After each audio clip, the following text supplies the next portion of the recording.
Are you surprised that no teams traded for Cam Newton? Jenna, you thought I was fired up about the Hennessy conversation. That's nothing compared to my utter dismay at what's going on in the NFL in regards to Cam Newton. I understand that right now, you can't bring him in, touch him, talk to him, test out his foot. So trading a draft pick away for him is a risk. But you know what's also a risk?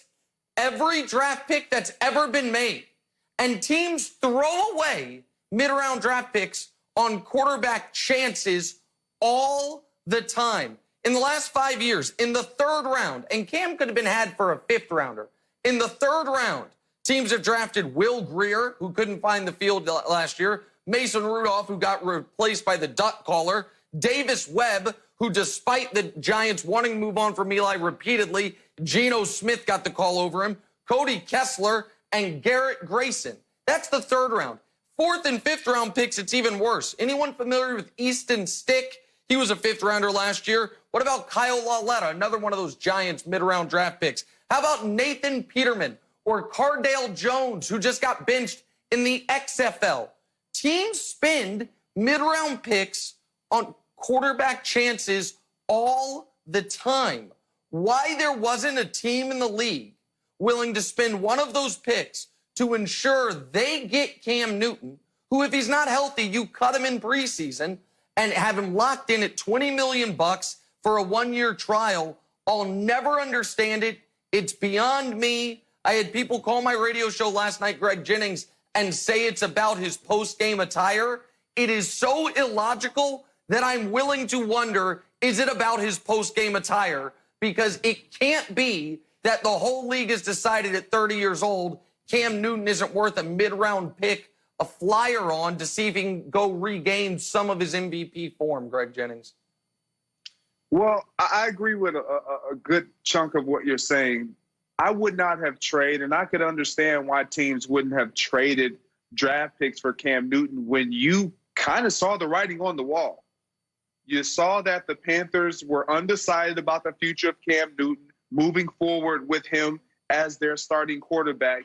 So you wait to see what they do. And once they acquired Teddy Bridgewater, and now obviously the kid from the XFL, you knew it was a matter of time. They're going to let him go. They're going to release him. They're not going to put these guys on their roster and at the number that they just gave Teddy Bridgewater and keep Cam Newton. So now I wait, and I can pick him up and reassess that contract and see if it's something that we can tailor to our liking that better suits our financial dispersion across our team. So I don't take it hard, or I don't think it's a shot at Cam Newton. I think it was just the situation and the circumstances. However, teams that are looking for quarterbacks or that could use his talents, the Denver Broncos, the Miami Dolphins, they should be chomping at the bit, in my opinion, to get a guy who's proven and who can also nurture a young guy if they want to bring up a young guy behind them. Obviously, the Miami Dolphins have Josh Rosen. Cam Newton has success in this league. He's been a league MVP. Like, he knows how to win. He just needs the right coach, system, players around him, and he's going to bring that positive influence on that locker room wherever he ends up. All right, before we dive into where he does end up, Wilds, why do you think everyone's out on Cam? You're a big Cam Newton guy. It can't just be because of the uncertainty with his injuries, the shoulder, the foot, all of it. Why is everyone out on Cam? Well, I think everyone is confused because you've got a superstar. And we don't know if he wants to be a backup or not. So it's like, can I bring him on my team or do I have to start him? And I think this is a lesson for everybody in America. In times of confusion, you can turn to Sheryl Crow. And Sheryl Crow says, every day is a winding road. I get a little bit stronger. So I think Cam can go back and look at Kurt Warner, MVP 99, MVP 2001. Then all of a sudden, a backup. Backup Mark Bulger, backs up Eli, backs up Matt Leinart, and then, boom, I'm back in the Super Bowl. So I think Cam's journey might be a little more unorthodox than we expected, from superstar to backup, back to superstar. Backup. I definitely don't see Cam as a backup.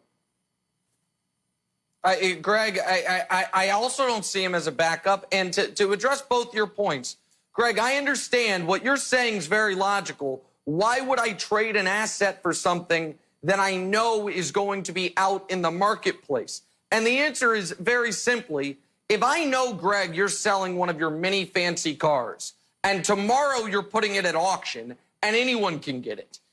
But you'd say to me today, but Nick, I'll give it to you at this price. I might buy it right then and there because it guarantees me that I get it and I don't have to compete with other people for it. And Cam Newton at 1 year, $19-20 million is nothing. We live in a world where Brock Osweiler, after this much good football, got 4 years, $72 million. Where Joe Flacco, after 5 years of terrible football, got 3 years, $66 million. How many was Case Keenum? By the same team that gave Flacco his money. They gave Denver Broncos said, come on down, Case. Nick Foles just got 4 years, $88 million. I really do think the league still holds against Cam his bad body language from a few years ago, the press conference after the Super Bowl in 2015, and the post-game stuff, because none of the rest of it makes sense. And yes, Cam did handle losing that Super Bowl terribly. He handled it far worse than, Phillip Rivers handled losing his Super Bowl. Oh, wait, Phillip Rivers never been to a Super Bowl. He's 38 years old, just threw 20 picks, and the culture like, come on down, 1 year, $25 million. We'd love to have you. I don't know why Cam is out in the wilderness when we have a paucity of competent quarterbacks in this league, Jenna Wolfe. Nick, quickly, where do you want to see Cam go? You're convinced that he's got a ton left in him and a ton left to prove. Where do you want to see him? I'd said the Chargers for Brady. They make just as much sense for Cam. The Dolphins, who Greg brought up, I think also make a ton of sense. Greg? Yeah, I like the Dolphins. Obviously, with the weapons that the Chargers have, that would be a great landing spot for Cam Newton. And if he can get there, if they would acquire him, I think that would be good for them. He won't throw as many interceptions as their former quarterback, so Phillip Rivers. So I like it, man. He's young, Nick. I'm with you. He's 30 years old. Come on, man. You got to get Cam a shot. Thanks for watching. Subscribe here to get the latest from the show. Also, be sure to check out more of the best clips from First Things First, or go watch a few segments from our other shows on FS1.